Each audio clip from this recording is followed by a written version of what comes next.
Hello friends, जय हिंद जय भारत। आपके अपने यूट्यूब चैनल सरकारी टेक जॉब में आप सभी का स्वागत है। तो फ्रेंड्स, आज इस वीडियो में हम बात करने वाले हैं इंडियन एयरफोर्स अग्निवीर वायु रिक्वायरमेंट के बारे में। तो आपका इस वीडियो में हम बताएंगे कि आपका जो है इम्पोर्टेंट डेट, फॉर्म अप्लाई करने का डेट कब से स्टार्ट है और लास्ट डेट कब है और फी कितना लगता है एप्लीकेशन फॉर्म फिलअप करते वक्त, और जॉब का लोकेशन को क्या होगा, एज लिमिट्स क्या होगा। तो फ्रेंड्स, आपको मैं सब कुछ इस वीडियो में बताऊँगा। आप जो वीडियो को लाइक कर दीजिए, चैनल को जरूर सब्सक्राइब कर लीजिए। और तो फ्रेंड्स, चलते हैं आगे। इम्पॉर्टेंट डेट की बात कर लें तो फॉर्म जो आपका अप्लाई डेट होता है, आपका जो नोटिफिकेशन रिलीज हुआ था 11 जुलाई 2023 को, ठीक। फिर स्टार्टिंग डेट आपका फॉर्म अप्लाई होने स्टार्ट हो जाएगा 27 जुलाई से फॉर्म स्टार्ट हो चुका है अप्लाई करने के लिए। और लास्ट डेट की बात कर लें तो 17 अगस्त इसका लास्ट डेट है। Fee payment last date online offline जो है आपका 17 अगस्त तक ये रहेगा। फिर एग्ज़ाम डेट की बात कर ले तो 13 अक्टूबर से आपका ये एग्ज़ाम कंडक्ट कराया जाएगा, ठीक। और एप्लीकेशन फ़ी कितना लगेगा, आप फॉर्म जब फिलअप करेंगे तो इसमें कैटेगरी दिया हुआ है, जैसे कि जनरल, ओबीसी, ईडब्ल्यूएस का जो है यहाँ पे 250 रुपये ऑनलाइन फ़ी कटेगा जब आप फॉर्म फिलअप करेंगे। और SC ST का तो बात कर लें तो इनका भी 250 रुपये ये भी लगेगा, ठीक। और पे आप जो है कर सकते हैं कैसे भी, net banking, credit card, debit card से भी आप जो है अपना पेमेंट कटा सकते हैं, ठीक। फिर जॉब लोकेशन कहाँ रहेगा आपका, जॉब लोकेशन में आपका ऑल ओवर इंडिया कहीं भी आपका जॉब मतलब आपको पोस्टिंग करा जाएगा, ठीक। फिर एज लिमिट की बात कर लें तो यहाँ पे जो आपका एज लिमिट है, यहाँ पे मिनिमम आपका 17.5 ईयर होना चाहिए फॉर्म अप्लाई करते वक्त। इसके बाद मैक्सिमम 23 साल, मतलब 17.5 से 23 साल के बीच में आपका एज रहेगा तो आप फॉर्म को फिलअप कर सकते हैं। तो candidate should be born between, यहाँ पे दिया हुआ है 27/6/2003 से लेके 27/12/2006 के बीच में जिसका एज आता है वो फॉर्म को फिलअप कर सकता है। और यहाँ पे कुछ दिया एज रिलैक्सेशन, यहाँ पे एज रिलैक्सेशन कुछ रूल रहता है, उसके अकॉर्डिनेट आपका एज रिलैक्सेशन मिल सकता है, ठीक। फिर आते हैं नेक्स्ट, नंबर ऑफ पोस्ट, कितना वैकेंसी टोटल आपका ये है। तो इसमें वैकेंसी की बात करें तो इंस्टीट्यूट जो है आपका ये 3500 मतलब 3500 वैकेंसी है।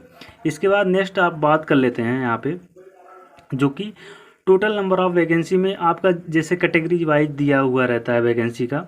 तो यहाँ पे अभी जो है अवेलेबल सून दिखा रखे हैं कि मतलब जनरल का कितना रहता है और EVS का कितना रहेगा और OBC का कितना, SC का कितना, ST का रहेगा, तो ये अभी शो नहीं किया है।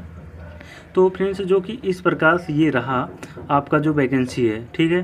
तो और इसके बाद फिर देख लेते हैं कि मेडिकल स्टैंडर्ड क्या होता है और इसमें आपका जो है एलिजिबिलिटी क्या रहेगा आपका जो है फॉर्म फिलअप करने के लिए। तो एजुकेशनल क्वालिफिकेशन जिसे कहा जाता है, तो एजुकेशनल क्वालिफिकेशन यहाँ पे दिया हुआ है। ये आपका कैंडिडेट मतलब 10+2 इंटरमीडिएट आपका होना चाहिए और विथ मैथमेटिक्स होना चाहिए, physics and English with minimum 50% mark and 50% mark in English, मतलब आपका 50% मार्क इंग्लिश सब्जेक्ट में होना चाहिए, तो वो कैंडिडेट इस फॉर्म को फिलअप कर सकता है।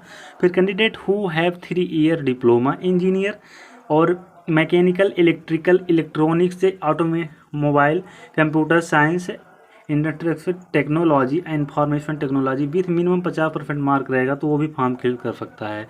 फिर इसके बाद candidate who have 2 year vocation course non vocation subject physics and math from any recognized board पर 50% मार्क होना चाहिए, वो भी फॉर्म को फिलअप कर सकते हैं। फिर नेक्स्ट आता है for other than science subject, मतलब आपका जो अदर साइंस सब्जेक्ट है उनके लिए भी है फॉर्म फिलअप करने के लिए। Candidate who have 10+2 intermediate minimum 50% mark होना चाहिए और जो इंग्लिश में 50% इनका भी मार्क होना चाहिए, ठीक। फिर इसके बाद OR करके दिया candidate who have 2 year vocation course with minimum 50% grade होना चाहिए, 50% इंग्लिश में कंपलसरी, मतलब आपका 10+2 होने के बाद आपका इंग्लिश में 50% मार्क होना नेसेसरी है, तभी आप फॉर्म को फिलअप कर सकते हैं। तो इसके बाद नेक्स्ट देखते हैं आपका मेडिकल फॉर इंडियन एयरफोर्स का अग्निवीर वायु रिक्वायरमेंट जो है, हाइट कितना रहेगा, चेस्ट कितना रहेगा, सब कुछ इसमें बात कर लेते हैं। तो हाइट की बात कर लें तो इसमें मिनिमम 152 सेंटीमीटर है, ठीक है। फिर नेक्स्ट आ जाता है आपका चेस्ट में आपका जो है 5 सेंटीमीटर्स यहाँ पे दिया हुआ है। आपका चेस्ट 5 सेंटीमीटर होना जरूरी है। फिर इसके बाद beneficial for Indian air force Agniveer वायु रिक्वायरमेंट। आपका जो ये सर्विस रहेगा रिक्वायरमेंट 4 साल के लिए है। 4 साल के लिए Agniveer candidate will be get 10% reservation requirement. Assam rifle में CAPF के अकॉर्डिनेट आपका 10% रिजर्व रहेगा ये सीट, ठीक है। तो जो कि इस प्रकार से रहा आपका वैकेंसी। और आप फॉर्म को अप्लाई करने के लिए scan net colour photo files photograph रहना चाहिए, JPG कन्वर्ट करके स्कैन सिग्नेचर JPG में रहेगा। तो मॉडल आपका जो कि वैकेंसी इस प्रकार से रहा, तो आप फॉर्म को फिलअप भी कर सकते हैं यहाँ पे, जैसे कि यहाँ पे दिया हुआ है। क्लिक हियर अप्लाई करेंगे तो आप फॉर्म में जाएंगे और फिलअप कर सकते हैं। तो ओके फ्रेंड्स, इस प्रकार से जो कि आपका फॉर्म का आपके वैकेंसी का डिटेल मैंने बताया है। तो अगर वीडियो अच्छा लगे तो चैनल को ज़रूर सब्सक्राइब कर लीजिएगा।